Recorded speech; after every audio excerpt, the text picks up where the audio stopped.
Hello and welcome back to Learning to Learn. My name is Ian Gibbs and this is the YouTube channel where I will be sharing tips, tricks and techniques to help you become a better learner. Now, today's tip is to do with one of these things, a pencil. And pencils are really useful. You could use a pencil, for instance, to support a little plant while it grows. You could use a pencil to do your cuticles. You can even use a pencil to frighten somebody when they're in the shower. Or maybe not. Anyway, but one of the things that a pencil is really useful for is to learn better when you are reading. And there are three things that you can do with a pencil to help you learn better when you're reading. The first one is quite simply with the tip of the pencil, follow the text that you're reading. The second one is to go, when you get to a bit that you think is really important, to underline those bits. And the third point is to make notes or comments in the margin of what you're reading.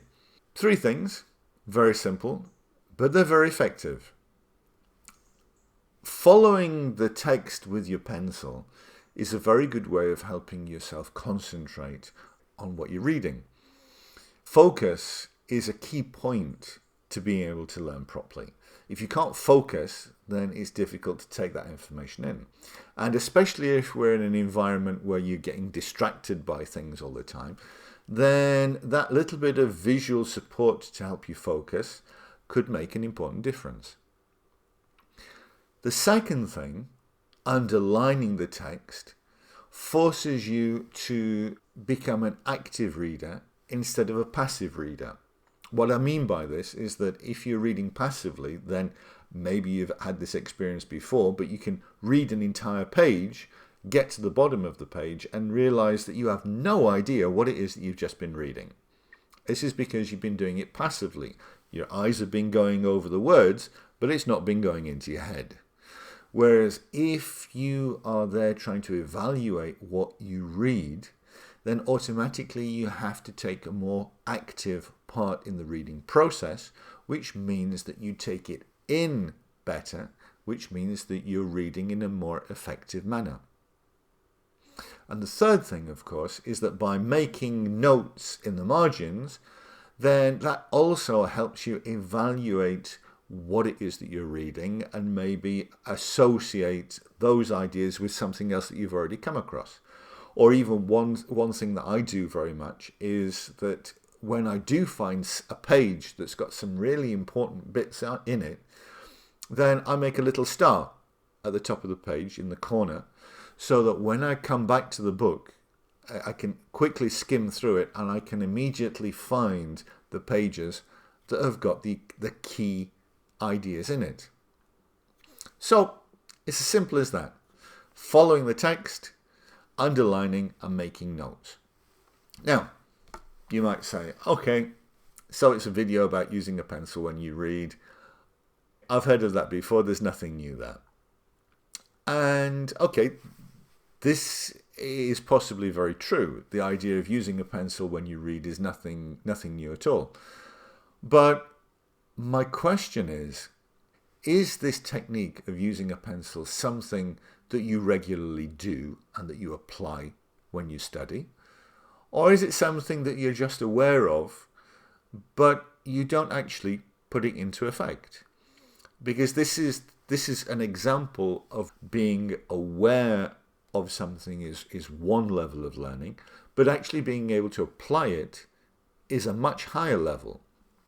And so one way to test this, very simply, is to ask yourself the question, the last time that you read something to try and learn from it, did you use a pencil or not? Because if you didn't, then maybe you were missing out on an opportunity to be more effective when you learn.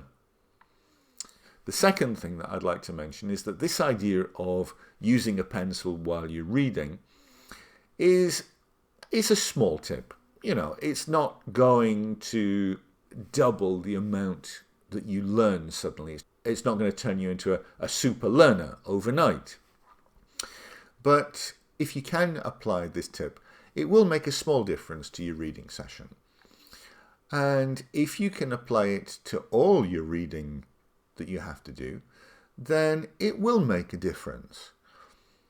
But if you apply this tip and all the other tips that we're going to be looking at over the next few months of Learning to Learn, then you will find that over that time period, these small changes will add up to make quite a big change.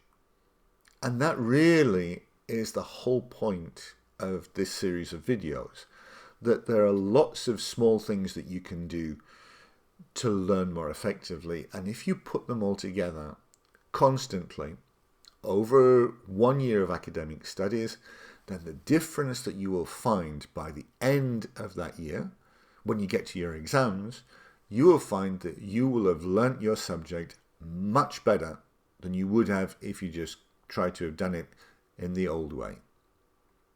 So your homework for today is quite simple. Get a pencil, nice sharp one, and keep it with the book that you're studying from at the moment. Put it in there between your pages, because it also serves as a good bookmarker, which is the fourth thing you can do with a pencil. And next time you pick your book up, then use the pencil to help you focus on the page, underline the important bits, and make any notes in the margin to help you learn better. And if you can do that, then you'll be working your way up the learning ladder to becoming a better learner. My name is Ian Gibbs. This is Learning to Learn. Look forward to seeing you soon. Thank you. Bye-bye.